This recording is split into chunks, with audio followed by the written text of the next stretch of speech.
আসসালামু আলাইকুম রহমতুল্লাহি ওবরকাতুহু।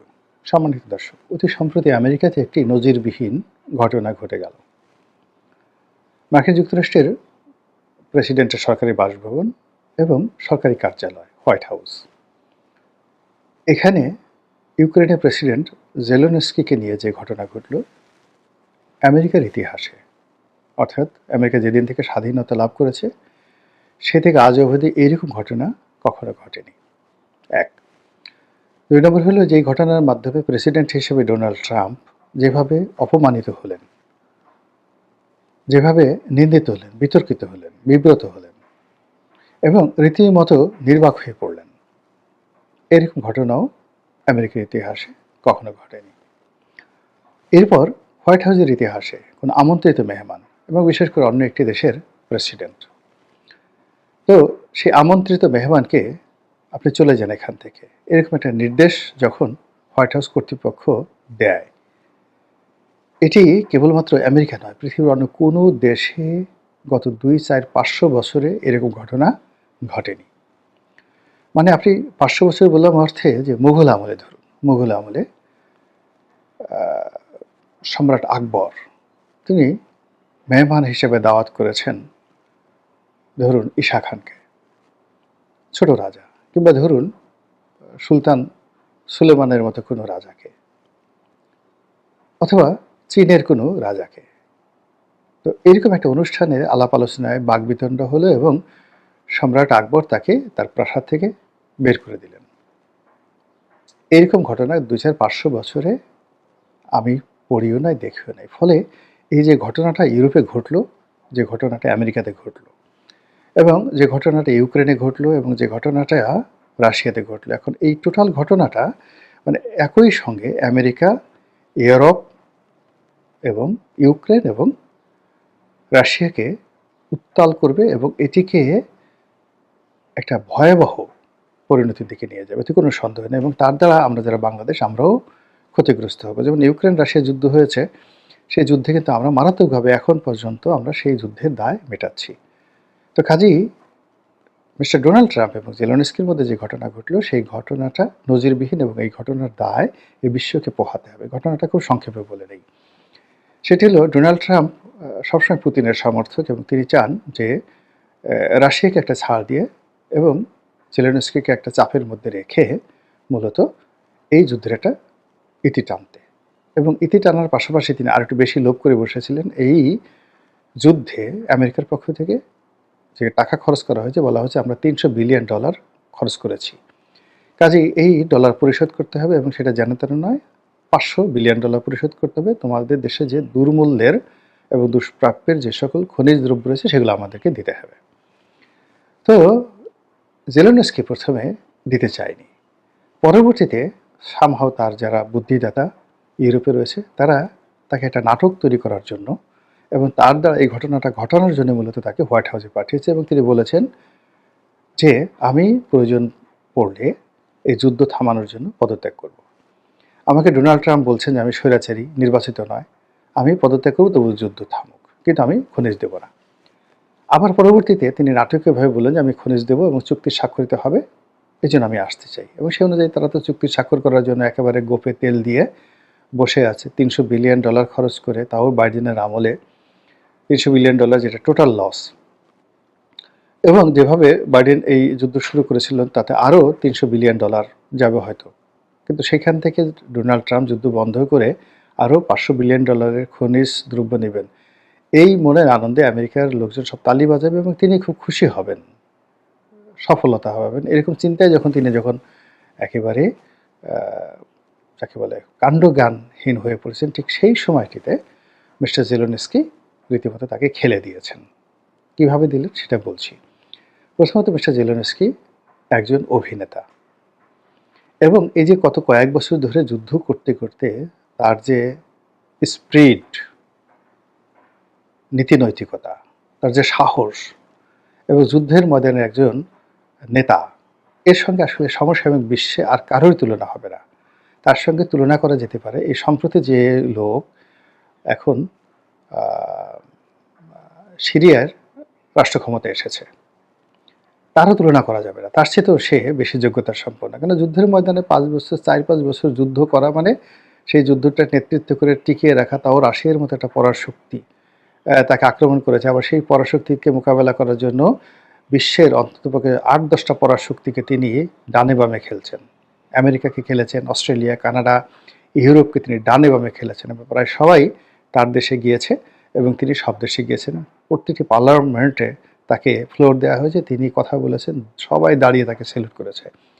এইভাবে একটা মানুষ সম্মান এবং মর্যাদা পেলে তার ভিতরে যে ব্যক্তিত্ব জন্ম নেয়, সেই তুলনায় ডোনাল্ড ট্রাম্প এখনও তার কাছে শিশু।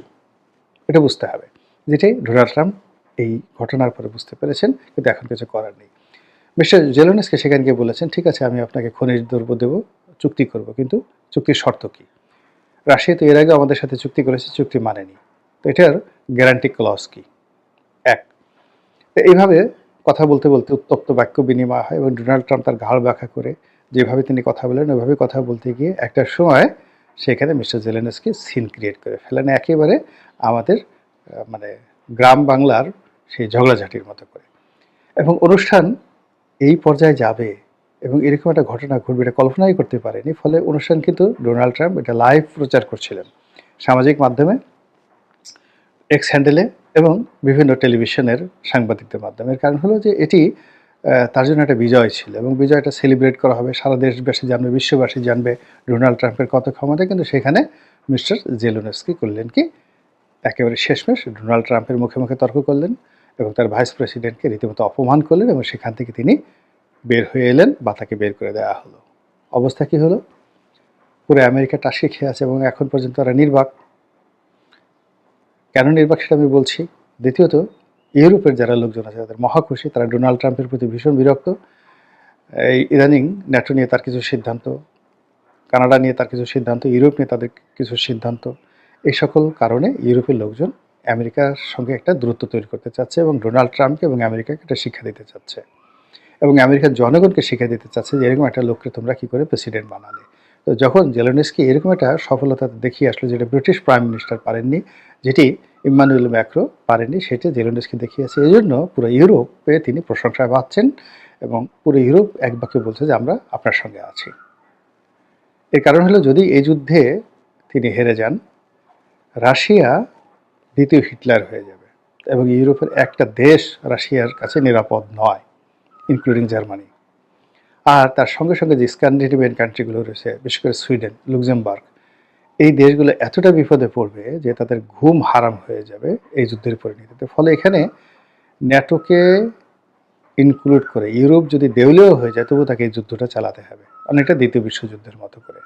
আদারওয়াইজ এই যুদ্ধ থেকে পিছপা হওয়ার আমেরিকার সুযোগ আছে, কেননা তার সাগর আছে, যেটা জেলেনস্কি বলেছেন যে মধ্যে প্রশান্ত মহাসাগর, আটলান্টিক মহাসাগর আছে।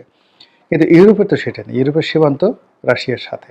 তো কাজেই ইউক্রেনের পরে সে সঙ্গত কারণেই ইউরোপে হাত দেবে এবং এই হাত দেওয়ার জন্য তার সঙ্গে ইরান আছে এবং ইউরোপকে একটা উচিত জবাব দেওয়ার জন্য তার সাথে মধ্যপ্রাচ্য আছে, তার সঙ্গে চীন আছে, ভারতও এসে যাবে।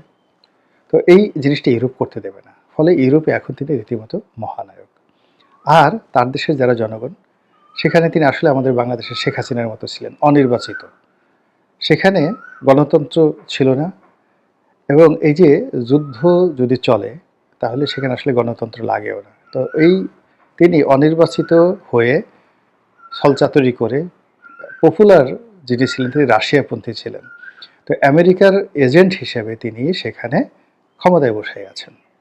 এখন আপনি বোঝার চেষ্টা করেন, আমেরিকা যেভাবে অনেক দেশে ক্ষমতায় বসায় বিভিন্ন লোককে, আমাদের মতো তৃতীয় বিশ্বের বিভিন্ন লোককে বসায়, এভাবে ইউক্রেনেও এই আমেরিকাই মূলত তাকে ক্ষমতায় বসিয়েছে এবং তৎকালীন যারা পপুলার রাজনৈতিক দল ছিল, পপুলার ব্যক্তিত্ব ছিল, তারা এক্সাইলে চলে গেছে, মানে তারা রাশিয়াতে পলাতে বাধ্য হয়েছে।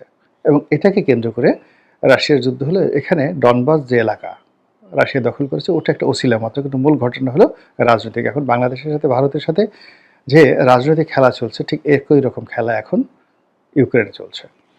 তো সেই অবস্থাতে কি হলো, এরকম একজন স্বৈরাচারী যাকে নিয়ে ইউক্রেনবাসী কোনো আবেগ ছিল না এবং ইউক্রেনের একটা বিরাট জনগণ তাকে ভিলেন মনে করতে এবং সে যে পশ্চিমাদের মদতে জাতির উপরে একটা যুদ্ধ চাপিয়ে দিয়েছে, এটি বেশিরভাগ লোকজন মনে করত।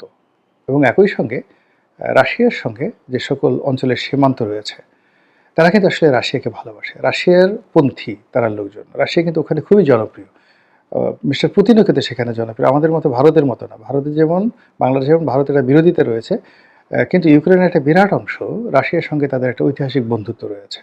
তারা রাশিয়াকে ভালোবাসে। রাশিয়ার জনগণও কিন্তু ভালোবাসে, প্রচণ্ড ভালোবাসে এবং তারা এমনকি এক হয়ে যদি যেতে পারে সে তাতে ইউক্রেনের লোকজনের কোনো ক্ষতি হবে না। কিন্তু এই যে একটা যুদ্ধ, এই যুদ্ধটা ইউক্রেনের সাধারণ জনগণ কিন্তু চায়নি। এটা ইউরোপ চাপিয়ে দিয়েছে পুতিনকে সাইজ করার জন্য, আর এটা আমেরিকা চাপিয়ে দিয়েছে রাশিয়াকে সাইজ করার জন্য। ভালো কথা। এখন এই যে পরিবেশ নতুন করে ডোনাল্ড ট্রাম্প শুরু হলো, তাতে করে কি হলো? এই যে ইউরোপের বিজয় হলো, একজন ভিলেন, একজন খলনায়ক তিনি এখন রীতিমতো মহানায়কে পরিণত হলেন। ফলে কি হচ্ছে? যুদ্ধ থামবে না, যুদ্ধ চলতে থাকবে, গেরিলা যুদ্ধ চলতে থাকবে এবং যুদ্ধ আরও ভয়াবহ আকার ধারণ করবে। এখন যে যুদ্ধটা হচ্ছে সেটা অস্ত্রের যুদ্ধ, কিন্তু এটা যখন জনগণের অংশগ্রহণে এই যুদ্ধটা হয়ে যাবে তখন রাশিয়ার পক্ষে এটা সামাল দেওয়া খুব কঠিন হয়ে যাবে। ভাড়াটিয়াদের দিয়ে রাশিয়া এখন যুদ্ধ করছে আর বিমান হামলা দিয়ে, কিন্তু এটা যখন গেরিলা যুদ্ধে রূপান্তরিত হবে এবং মিস্টার জেলেনস্কি এই আমেরিকা থেকে যে নাটক করে আসছে সেই নাটকের ফলে যে ঘটনা ঘটলো সেই ঘটনাতে হঠাৎ করে এখন সে পুরো জাতির, দেশ জাতির নায়ক, মহানায়কে পরিণত হয়ে গেল। তো যখন একটা অস্থির সময় ঘটে, যখন একটা যুদ্ধ অবস্থা থাকে, বিশৃঙ্খল পরিবেশ পরিস্থিতি থাকে, তখন এরকম হঠাৎ করে খলনায়ক নায়ক হয়ে যায় আর নায়ক খলনায়ক হয়ে যায়। বাংলাদেশের ক্ষেত্রে এরকম যদি ঘটনা ঘটে তাহলে কি হতে পারে একবার একটু চিন্তা করেন তো।